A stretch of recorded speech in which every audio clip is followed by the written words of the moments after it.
Muy bien, continuamos la clase. Estábamos con la fundación o constitución de la Iglesia por Jesucristo.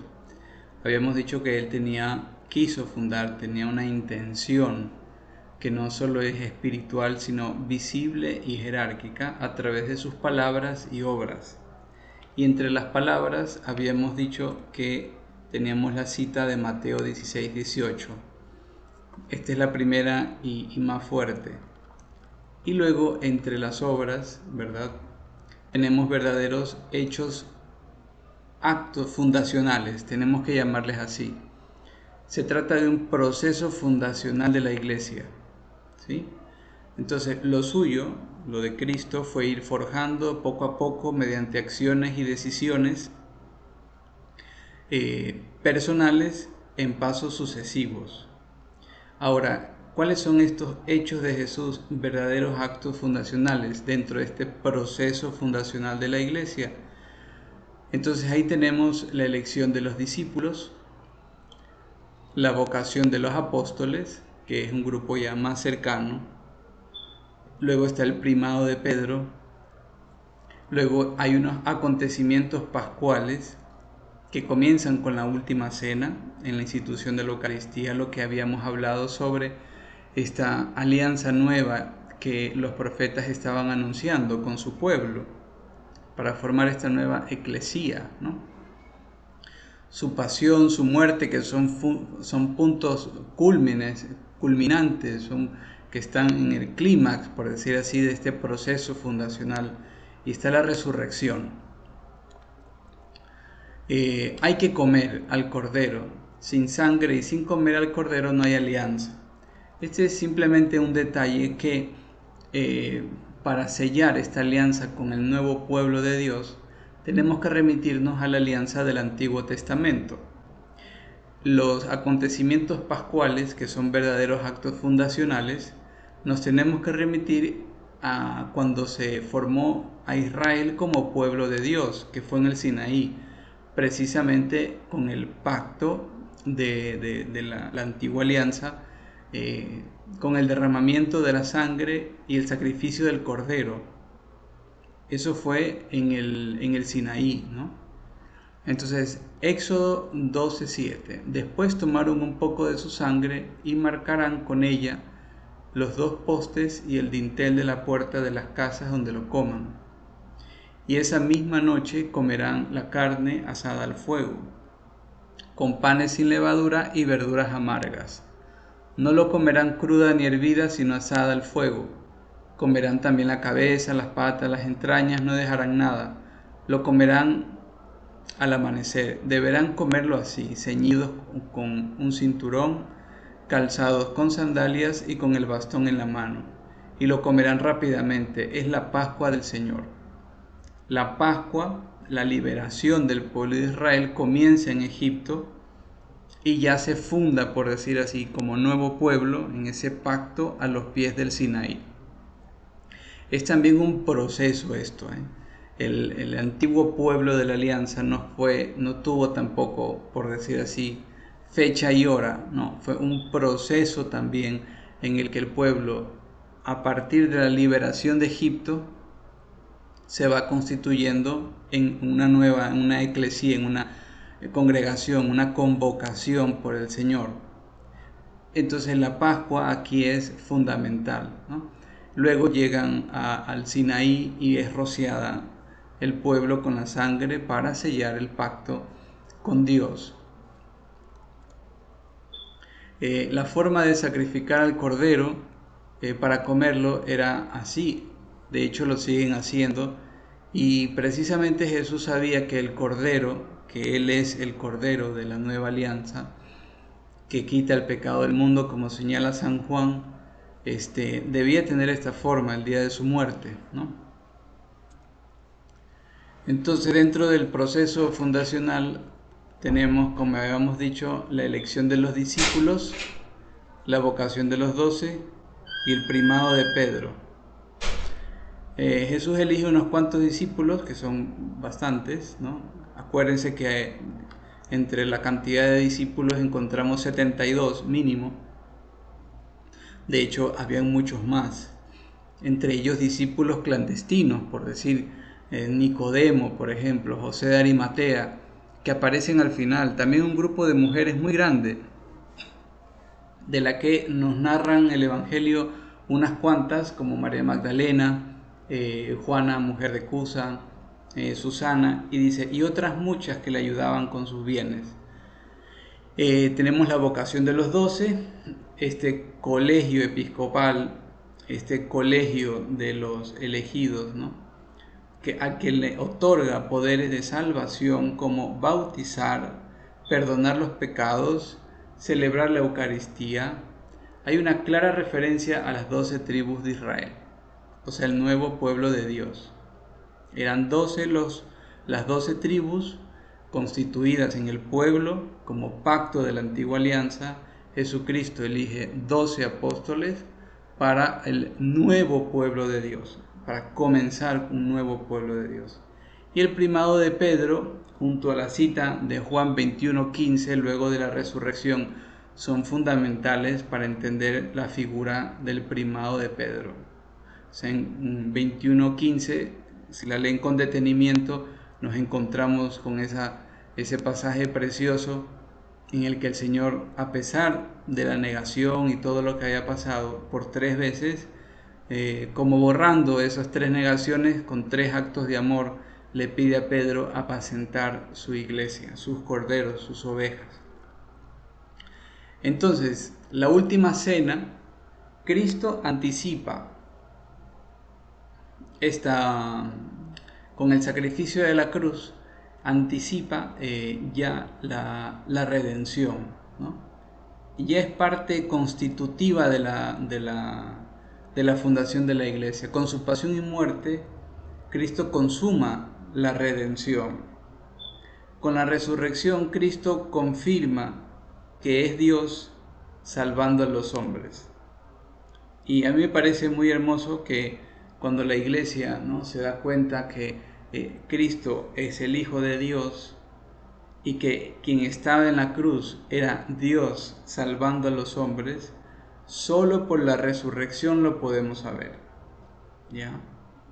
Entonces, dentro de los acontecimientos pascuales hay una anticipación en la última cena, hay una consumación en su pasión y muerte, y hay una confirmación de esta redención, de esta salvación, de que Cristo quiere fundar su iglesia, precisamente porque es el Hijo de Dios, Dios salvando a los hombres. Bueno, aquí volvemos a ver lo mismo. Si lo pueden leer detenidamente en las diapositivas cuando les mande en el chat, ¿verdad? Pasamos a la manifestación de la iglesia, manifestada por el Espíritu Santo. Ahora, en Pentecostés, la iglesia se manifestó al mundo y comenzó su actividad pública en la historia, que durará hasta la segunda venida de Jesucristo al final de los tiempos. ¿Cuál es la función, por decir así, más que la función, la tarea, el desempeño del Espíritu Santo en la manifestación de la iglesia? Entonces ahí vemos algunos puntos. Alienta, santifica, forja la comunión, inspira sus decisiones, guía, preserva del error, provee, gobierna, embellece con sus frutos, habita en sus fieles, en ella ora, en ella da testimonio. Si no fuera por Pentecostés, los apóstoles no habrían podido sencillamente tener esta vida pública, porque acuérdense que hasta ese momento los apóstoles se encontraban junto con los discípulos encerrados, ¿no?, totalmente encerrados por el temor que tenían y lo que les podía pasar por la suerte de su maestro, ¿no? Entonces el Espíritu Santo es el alma de la iglesia. Ya Jesús la constituyó, ahora tenía que manifestarse esa alma de la iglesia que les da principio permanente de unidad, cohesión y vida de la iglesia. Eso es el Espíritu Santo, la tercera persona de la Santísima Trinidad, es precisamente el alma de la iglesia. Repito, principio permanente de unidad, cohesión y vida de la iglesia. Habíamos dicho al principio que el origen de la iglesia tiene un origen trinitario y por lo tanto tiene su origen en Dios, un desempeño en Dios, una continuación en Dios. Si no fuera así y fuera una cuestión muy humana, los apóstoles no habrían salido del encierro en el que se encontraban por temor a los judíos, nos dice San Juan. En cambio, viene Pentecostés en los Hechos de los Apóstoles, esta segunda parte del libro de San Lucas, y se manifiesta que por la fuerza de Dios comienza la predicación, comienza la conversión, ¿verdad? Entonces, el Espíritu Santo, alma de la iglesia, principio permanente de unidad, cohesión y vida de la iglesia. Ahora encontramos, comenzando por los Hechos de los Apóstoles, y de ahí en adelante, 20 siglos de conciencia eclesial. ¿A qué nos referimos con conciencia eclesial? A que efectivamente los apóstoles tenían esa conciencia de que Jesucristo había constituido un nuevo pueblo, una nueva eclesía, fundada en Dios por Jesucristo, y que se iba a ir transmitiendo a lo largo del tiempo. ¿De qué nos damos cuenta esto? Por algunos detalles muy concretos. Por ejemplo, cuando en los Hechos de los Apóstoles llaman a la conversión y al bautismo. Esto lo hacen los apóstoles. Jesucristo ha ascendido al cielo y tienen la tarea de parte del Señor de llamar a la conversión y de administrar los sacramentos, el bautismo en este caso, ¿no? Ellos congregan a las personas en la oración y en la Eucaristía. Tienen esa conciencia de que el Señor les ha dejado la autoridad, por decir así, jerárquica, a la cabeza para congregar y convocar a nuevos cristianos, a los judíos que se han convertido al cristianismo y a los paganos que se han convertido al cristianismo. Tienen esa conciencia de que el Señor los llama para formar esa nueva convocación en el nuevo pacto y eterno de la nueva alianza. Esa conciencia eclesial se manifiesta también en las decisiones que tienen que tomar los apóstoles cuando se encuentran ante algunas cosas que no estaban muy claras, por ejemplo, en esos primeros años. Y aparece el Concilio de Jerusalén, el primer concilio. Se reúnen los apóstoles, está San Pedro, está San Pablo, y comienzan a definir junto a Santiago, son voces que se levantan fuerte, decisivamente, comienzan a definir cosas que no las habían definido todavía. Se sienten en la autoridad de hacerlo porque tienen la conciencia de que Pedro está a la cabeza, los apóstoles tienen su autoridad, San Pablo también se considera apóstol, y por lo tanto se reúnen y toman decisiones en comunión con haciendo iglesia, ¿no?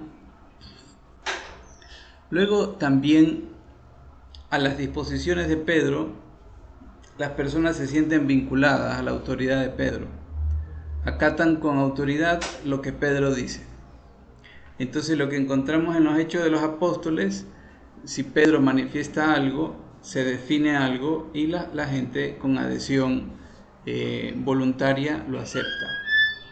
Son detalles que en los Hechos de los Apóstoles se pueden ver y no hay ninguna duda de que tienen esa conciencia de que el Señor los ha dejado como cabeza para seguir adelante su iglesia, este nuevo y eterno pacto de la nueva alianza, ¿no? Es muy hermoso esto. Luego de los apóstoles, ¿verdad? Tenemos los padres apostólicos y así tenemos los padres de la iglesia. Y podemos tener muchísimos testimonios, y esto es muy importante porque es parte de la sagrada tradición apostólica. Dentro de esta conciencia eclesial pongo uno de los testimonios. En el siglo III, Tertuliano dice, cito, por eso nuestras iglesias ya estaban dispersos por muchos lugares. Nuestras iglesias deben ser consideradas como brotes de las iglesias apostólicas. ¿Qué quiere decir eso? De las iglesias a las que los apóstoles fueron fundando donde iban, e iban dejando al mismo tiempo responsables, sacerdotes, episcopos, que les llaman a los obispos, al responsable, ¿no? Aún siendo tantas las iglesias, no forman más que una sola, que procede de los apóstoles. Por lo tanto, el criterio de apostolicidad pues siempre es importantísimo. Si esta iglesia dice, ¿quién la creó? Por decir algo. Fulanito, ahorita está de obispo fulanito. Bueno, ¿quién lo ordenó a él? Y lo remontan hasta los apóstoles, entonces pueden decir, efectivamente, estamos en la iglesia católica, en la iglesia de Jesucristo. Una pregunta de examen, ¿para qué existe la iglesia? Si tuviéramos que definirla en cortas palabras, la iglesia ha sido querida por Dios para la salvación de los hombres. Para eso está la iglesia. La iglesia no está para condenar, la iglesia no está para otra cosa que sea para la salvación de los hombres. Obviamente que el Papa en Pedro, cuando ata y desata, está viendo la salvación de los hombres. Está viendo y queriendo corregir si alguien se equivoca, ¿no? Está queriendo poner en comunión, ¿no? A los que quieren estar alejados o permanecer no sé, hay tantas. Dentro de la Iglesia Católica en algunos países se han querido dividir, ¿verdad? Y claro, la Iglesia ha hecho de todo para que esté en comunión con Pedro, esté en comunión con toda la Iglesia Católica, y es duro cuando se separan. Ahora, Cristo es el único Redentor y se sirve de la Iglesia como instrumento, acordémonos que es su cuerpo, de redención universal. Entonces, Cristo salva. Hoy tenemos a la iglesia, que es su cuerpo, y por lo tanto es instrumento de redención universal. La iglesia está para la salvación de los hombres. La iglesia no se entiende sin Cristo, que la fundó para perpetuar en la historia su misión. Obviamente que el Señor estaba pensando que cuando Él ya no esté, el mensaje de salvación tenía que llegar hasta el final de los tiempos, hasta los últimos rincones de la tierra, y por lo tanto tenía que perpetuarse y necesitaba manos, necesitaba personas concretas, no solo el Espíritu Santo que soplaba en cualquier parte, como podría decir un protestante, ¿no? Entonces la iglesia es por eso, y aquí viene una primera definición de la iglesia. Luego vamos a verla completa, pero aquí ya viene una primera pincelada. Sacramento universal de salvación. Es decir, es un signo eficaz, un signo, algo que se ve, eficaz porque transmite, ¿no?, la gracia de Cristo, un signo eficaz y real de la acción redentora de Cristo entre los hombres hasta el final de los tiempos. Entonces, la iglesia no se entiende sin Cristo. La iglesia es la prolongación de Cristo en la historia, es su cuerpo, ¿sí? No podemos pensar así paralelamente, ¿no? Cristo es una cosa, vivió, Él hizo y luego apareció la iglesia. No. Él quiso fundarla y efectivamente la fundó, estableció una jerarquía, puso quién iba a la cabeza, quiénes iban a llevar adelante las decisiones, ¿no? Y se convierte en sacramento universal de salvación. ¿Por qué? Porque Cristo vino para salvar a los hombres. Y por lo tanto, su extensión en la historia, a través de la iglesia, es precisamente la salvación de los hombres. Y la decimos sacramento, en la definición más adelante vamos a decir es como un sacramento, porque un sacramento, ya vamos a ver, y esto lo sabemos por las otras materias que van a ver, es un signo eficaz de la gracia, ¿ya? Entonces vamos a ver cuál es la diferencia, ¿no? Un poquito, en qué sentido la Iglesia es sacramento universal de salvación. El fin salvífico de la Iglesia tiene 4 características. Es sobrenatural, proviene de Dios, es inalterable, Dios no muda los planes, no dice, no es que va a llegar en el 2030 donde Dios se arrepiente y diga, no, la Iglesia la verdad es que me salió mal, no, es inalterable, Dios no muda sus planes eternos. No puede concebir una graduable secularización de la salvación y al final desaparecer la Iglesia, no, es inalterable para siempre. Su fin no se puede tergiversar, no es una ONG, con el tiempo aprender a presentarse ante los hombres según circunstancias y modos, pero nunca cambia la esencia. Tiene un fin perpetuo, el fin de salvación es perpetuo, durará hasta el final hasta la consumación de los siglos. Y el fin salvífico de la Iglesia es universal, es dirigido a todos los hombres, todas las razas, todas las etnias, de todos los colores, en todo el mundo, sin que ninguno quede excluido. Ahora, este es un resumen de lo que el fin salvífico de la Iglesia acabo de decir. Sobrenatural, inalterable, perpetuo, universal. Hay un rasgo esencial dentro de este fin salvífico y obviamente que es la santidad de sus miembros, ¿sí? Hay un aspecto comunitario de esta santidad a la que estamos llamados. No nos vamos a salvar en islas, ¿no? Cada uno por su lado, ¿no? Porque así como el pueblo de Israel se lo creó como pueblo para ser signo de entre todas las naciones, ¿no? Una nación santa entre todas las naciones, un pueblo escogido por Dios para todas las naciones. Lo mismo la Iglesia, tiene este aspecto comunitario de salvación y obviamente que tiene que ver con la santidad de sus miembros. Esto exige nuestra libertad. La salvación es un don, pero existe la colaboración del hombre. Se supone que supone siempre cierta heroicidad en la correspondencia libre a Dios, usando los medios de santificación de la Iglesia. Más adelante vamos a entrar en detalle en estos rasgos.